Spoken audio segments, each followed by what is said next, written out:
Hello friends, आज हम SSC के combined graduate level tier 1 2022 exam के फर्स्ट शिफ्ट के पेपर को करेंगे। 9:10 पे हुआ था ये पेपर। 1/12/2022 को हुआ था। इस पेपर का आज हम इंग्लिश का सेक्शन करेंगे। इससे पहले मैं 2 शिफ्ट जो हुए थे उनके वीडियोस बना चुका हूँ इंग्लिश और रीजनिंग के। आपको उन दोनों वीडियो के लिंक्स डिस्क्रिप्शन में मिल जाएंगे। और आज हम इस थर्ड शिफ्ट के इंग्लिश के क्वेश्चंस को करेंगे। थर्ड शिफ्ट का मैं रीजनिंग का भी क्वेश्चंस बना चुका हूँ, उसका वीडियो वो भी आपको डिस्क्रिप्शन में मिल जाएगा। और आज इंग्लिश का करने के बाद ये हमारा थर्ड शिफ्ट का पेपर भी कंप्लीट हो जाएगा। तो चलिए इंग्लिश के पहले प्रश्न के साथ शुरू करते हैं। तो इंग्लिश का पहला प्रश्न कह रहा है, Sentence of a paragraph are given in a jumbled order. Arrange the sentence in the correct order to form a meaningful sentence and coherent paragraph. मतलब आपको इन्हें एक meaningful sentence में रखना है। तो पढ़ के देखते हैं। When this extra water vapor condenses into precipitation, it results in a heavier rain, or if it's cold enough, heavier snow. तो देखिए यहाँ से तो शुरू होगा नहीं। The atmosphere can store an additional 4% water vapor for every additional 1% of warming. तो ये भी नहीं लग रहा है। आप इन पूरे को पढ़ेंगे तो आपको समझ आएगा कि जो लास्ट वाला ऑप्शन है यही सही बैठ रहा है। One of the most obvious indication of climate change is heavier rainfall. मतलब क्लाइमेट चेंज का एक सबसे इंपॉर्टेंट इंडिकेशन क्या है? ज्यादा बारिश होना। क्यों? More water vapour evaporates from soil, plants, lakes and seas as the atmosphere warms. अब जो एटमॉस्फेयर है वो जब ज़्यादा गर्म होता है तो प्लांट से, सॉइल से, आपकी लेक से और सी से ज़्यादा पानी इवोपरेट होता है, ऊपर चला जाता है आसमान में। इसके बाद देखिए लिखा था atmosphere can store an additional 4% of water vapour for every additional 1% of warming. मतलब 1 डिग्री फ़ारेनहाइट से जैसे जैसे टेम्परेचर बढ़ता है एटमॉस्फेयर 4% ज़्यादा वाटर वेपर को होल्ड कर पाता है। When this extra water vapour condenses into a precipitation, जब ये जो एक्स्ट्रा वाटर वेपर ये कंडेंस करता है तो क्या होता है? बारिश हैवियर होती है। और if it's cold enough, heavier snow. और अगर ज्यादा ठंड है तो बर्फ भी गिरता है। तो ऑप्शन नंबर सेकंड हमारा इसका करेक्ट था। ये ग्लोबल वार्मिंग के ऊपर एक पैराग्राफ सा दिया हुआ है। क्वेश्चन नंबर सेकंड कह रहा है इनडायरेक्ट फॉर्म में कन्वर्ट करने को। शी सेड, आई एम का हो जाएगा she was in no mood to work now. Now का हो जाएगा देन। ये दो चीज अगर आपको जहां दिख जाए वही आपका आंसर होगा। देखिए, she said that she was in no mood to work then. Option number third. अगला है पैसिव वॉइस में बदलना है। Manu will tell her letter. Her है तो यहाँ पे हो जाएगा she will be told letter by Mannu. Option number third हमारा करेक्ट है। क्वेश्चन 4 कह रहा है, फिर से एक्टिव वॉइस में बदलना है। Has the villa been occupied by them. Question form में तो हैव दे है ना। हैज द विला, जब विला पहले आ रहा है और विला सिंगुलर है इसलिए हैज आया है। लेकिन यहाँ पे जब हम दे लगाएंगे पहले तो यहाँ पे हैव आना जरूरी है, क्योंकि दे जो है वो प्लूरल वर्ड है। प्लूरल के साथ हम हमेशा हैव लगाते हैं। तो have they occupied the villa, यही हमारा करेक्ट ऑप्शन होगा, ऑप्शन नंबर 3। क्वेश्चन फिफ्थ पूछ रहा है कि सेंटेंस में गलती कहाँ है। तो the erroneous information spread rapidly across the nation and created a stir. तो मतलब जो एक गलत इंफॉर्मेशन थी वो बहुत तेजी से देश में फैली, जिससे कि हलचल हो गई तो पूरे देश में। स्टिर मतलब होता है किसी तरह की हलचल होना। दूसरा ये वर्ड इरानियस, इसका मतलब होता है रॉन्ग या इनकरेक्ट। तो अगर आप इस सेंटेंस को पढ़ेंगे तो आपको कुछ गलती नजर नहीं आएगी, क्योंकि इरानियस स्पेलिंग ही दिया हुआ है देखिए 3 बार, और तीनों ही बार गलत दी हुई है। सही स्पेलिंग ऑलरेडी है हमारे पास, तो इसलिए option number second no error correct answer होगा। क्वेश्चन नंबर 6 में देखिए एंटोनिम पूछ रहा है वर्ड सिंग्स का। तो पढ़ लेते हैं पहले। Groups work together to create Christmas parade teams which are then carried out in floats, musical groups and strolling figures। देखिए यहाँ पे आप इस वर्ड को देख पा रहे हैं, फ्लोट्स। फ्लोट मतलब होता है तैरना, सिंक मतलब होता है डूबना। तो इसलिए फ्लोट्स आपका आंसर हो जाएगा। Question number 7 fill in the blanks. The angles are equal, consequently the sides are. जब एंगल्स इक्वल होते हैं, आपने पढ़ा होगा एंगल्स दोनों इक्वल होते हैं तो साइड्स भी बराबर हो जाती हैं। तो इसीलिए ऑप्शन नंबर फर्स्ट हमारा सही होगा, equal. Question number 8 like a cake walk idiom का मतलब पूछ रहा है, मतलब बहुत ही आसान। Option number third, very easy. Question 9 after finishing high school I plan to pursuing law. इसमें अंडरलाइन वर्ड का इसको करेक्ट करने के लिए आई प्लान टू परसुइंग नहीं, आई प्लान टू परसू होगा। परसू मतलब किसी कोर्स पढ़ना। जैसे आप अभी अगर आप बीएससी कर रहे हैं तो यू आर परसुइंग बीएससी। इस तरह ये प्लान कर रहा है परसू करने का क्या, लॉ। तो ऑप्शन नंबर सेकंड हमारा करेक्ट होगा, plan to pursue. Question number 10 confusion जो वर्ड है उसका एप्रोप्रिएट सिनोनिम पूछ रहा है। तो उसका एप्रोप्रिएट सिनोनिम होगा कमोशन। कमोशन मतलब ये होता है कंफ्यूजन। इंट्रेपिडिटी का मतलब होता है ब्रेवरी या बहादुरी आप कह सकते हैं हिंदी में। स्टैग्नेशन मतलब होता है स्टिल रहना, इनएक्टिविटी हो जाना, स्टिल या इनएक्टिविटी का समय। या कहें डोलड्रम्स भी एक वर्ड है, अच्छा कभी कभी इसका भी मतलब आता है डोलड्रम्स, मतलब कि कुछ करना नहीं, एकदम स्टैग्नेंट रह जाना, एकदम स्थिर रह जाना, जैसे है वैसे पड़े रहना। पेरुसल मतलब होता है परसूट, मतलब पीछा करना या चेस करना या ट्रेलिंग, सारे इसके सिनोनिम्स हैं। तो ऑप्शन नंबर फोर्थ हमारा इसका करेक्ट आंसर था, कंफ्यूजन का होता है मतलब कमोशन। क्वेश्चन नंबर 11 कह रहा है are guest arrived, they are sitting in the garden. Underline segment को सही कहने करने के लिए कह रहा है, तो देखिए हमारे गेस्ट आ गए हैं मींस इसके लिए आपको प्रेजेंट परफेक्ट टेंस का इस्तेमाल करना पड़ेगा। यहाँ पे देखिए पास्ट लिखा हुआ है, have arrived, option number second हमारा करेक्ट होगा। Question number 12 identify the mistake in the sentence कह रहा है during an earthquake it is advise to take cover above a table. तो देखिए अबव नहीं अंडर अ टेबल होना चाहिए यहाँ पे, क्योंकि आप टेबल के नीचे रहेंगे ना, ऊपर रहेंगे तो आपके ही ऊपर गिर जाएगा। तो ऑप्शन नंबर फर्स्ट हमारा करेक्ट हो जाएगा। इसके बाद इनकरेक्टली स्पेल्ड वर्ड पूछ रहा है, तो देखिए जो वर्ड हाइस्ट है ये गलत लिखा हुआ है, इसकी स्पेलिंग होती है HEIST।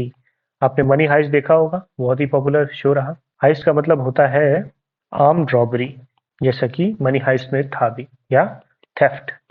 इस तरह फाइनरी का मतलब होता है एलिगेंट एंड ब्यूटीफुल क्लोथ्स या ज्वेलरीज। फाइनरी का मतलब elegant and beautiful clothes and jewellery. Cringe का मतलब होता है टू फील एम्बेरेस्ड, मतलब जब शर्मिंदगी हो उसे हम क्रिंज कहते हैं, या ऑकवर्डनेस। और डिफर का मतलब होता है टू डिले या टू पोस्टपोन। तो सेकंड स्पेलिंग गलत थी, option number 2।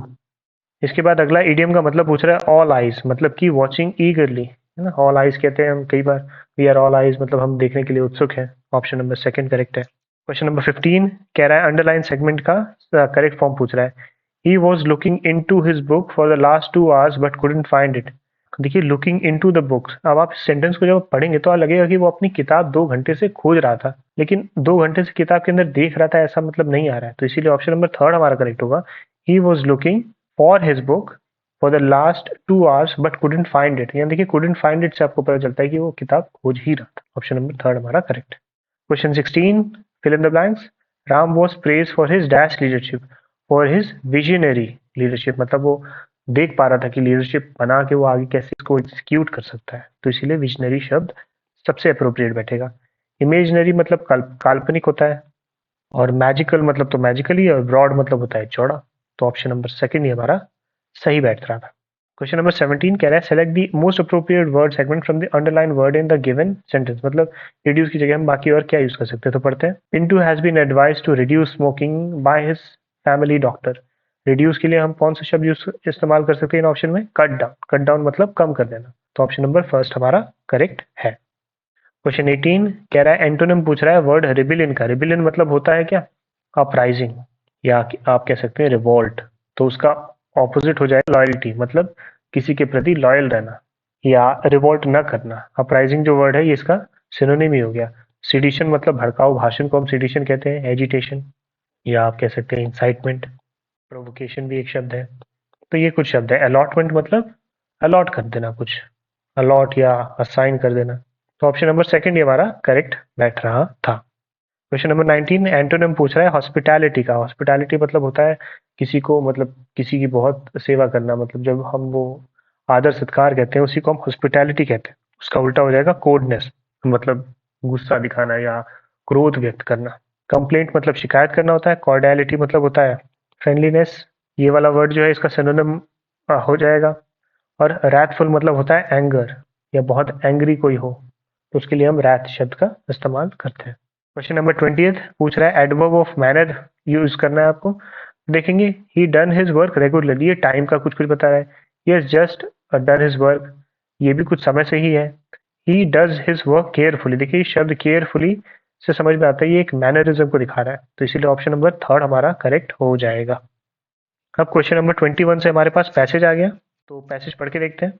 Digital India can be the prime dash behind making a reality of the governments promise of minimum government maximum governance. देखिए जो डिजिटल इंडिया है वही प्राइम फोर्स है, prime force यहाँ पे सही बैठेगा। Behind making a reality of मतलब जो गवर्नमेंट का जो गोल है कि मिनिमम गवर्नमेंट रहे लेकिन मैक्सिमम गवर्नेंस रहे, वो किसके थ्रू पूरा होने वाला है, वो डिजिटल इंडिया के थ्रू पूरा होने वाला है। तो इसलिए ऑप्शन नंबर फोर्थ हमारा करेक्ट हो जाएगा। क्वेश्चन नंबर सेकंड पार्ट में देखिए लिखा है such a transformation requires technology to be firmly dash into the government. मतलब टेक्नोलॉजी गवर्नमेंट के अंदर घुस जानी चाहिए, एम्बेड हो जानी चाहिए। तो देखिए यहाँ पे एम्बेडेड वर्ड सबसे बेहतर बैठेगा। मतलब गवर्नमेंट के साथ साथ टेक्नोलॉजी इन्वॉल्व हो, तो इसीलिए एम्बेडेड शब्द सही होगा। Something that the digital India project list as one of the four most objectives, और ये ही डिजिटल इंडिया का सबसे बड़ा ऑब्जेक्टिव भी है। तो इसीलिए ऑप्शन नंबर सेकंड सबसे अप्रोप्रिएट होगा इसमें।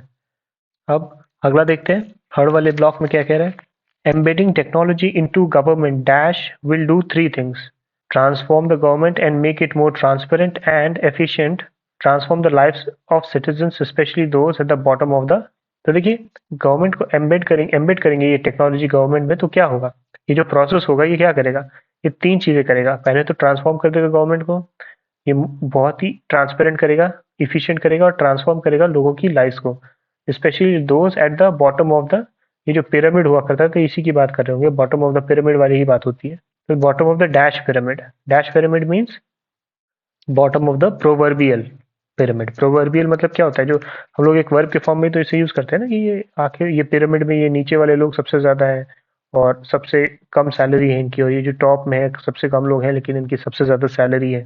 ये एक तरह का वो दिखाने के लिए रिप्रेजेंटेशन है, इसलिए हम प्रोवर्बियल इसे पिरामिड कहेंगे। मिथिकल नहीं कहेंगे, कोई मिथ नहीं है ये, हाइपोथेटिकल भी नहीं करेंगे, क्लासिफाइड भी नहीं कहेंगे। तो मतलब आप कंफ्यूज इन्हीं दो में हो सकते हैं, लेकिन ऑप्शन नंबर सेकंड हमारा सही बैठेगा इसमें। और आज के इस वीडियो का लास्ट प्रश्न है, a 2014 McKinsey Global Institute report predicts that the large-scale dash of technology through Digital India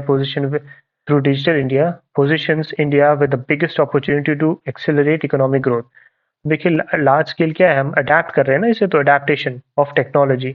इससे क्या हो रहा है, जैसे एक ये रिपोर्ट जो है मैकिन्से ग्लोबल इंस्टीट्यूट रिपोर्ट, ये बताती है कि जो हम लार्ज स्केल अडेप्टेशन कर रहे हैं टेक्नोलॉजी का, ये इंडिया की इकोनॉमिक ग्रोथ के लिए बहुत ही हेल्पफुल होगा इन द लॉन्ग रन। तो ऑप्शन नंबर थर्ड हमारा इसका करेक्ट है। काफी इजी पैसेज था ये। तो उम्मीद करता हूँ ये वीडियो आपके लिए हेल्पफुल रहा होगा। वीडियो अगर आपको पसंद आया तो आप इसे लाइक कर सकते हैं। आपके किसी फ्रेंड जिसके लिए ये आपको लगता है ये वीडियो इंपॉर्टेंट हो सकता है, हेल्पफुल हो सकता है, उसके साथ आप शेयर कर सकते हैं। और इस तरह के कंटेंट के साथ बने रहने के लिए आप हमारे इस चैनल को सब्सक्राइब कर सकते हैं। बाकी मेरे सारे पुराने वीडियोस जो इस पेपर से रिलेटेड है उनके लिंक्स आपको डिस्क्रिप्शन में मिल जाएगा, तो आप उन्हें भी चेकआउट कर सकते हैं। वीडियो के साथ अंत तक बने रहने के लिए बहुत बहुत धन्यवाद।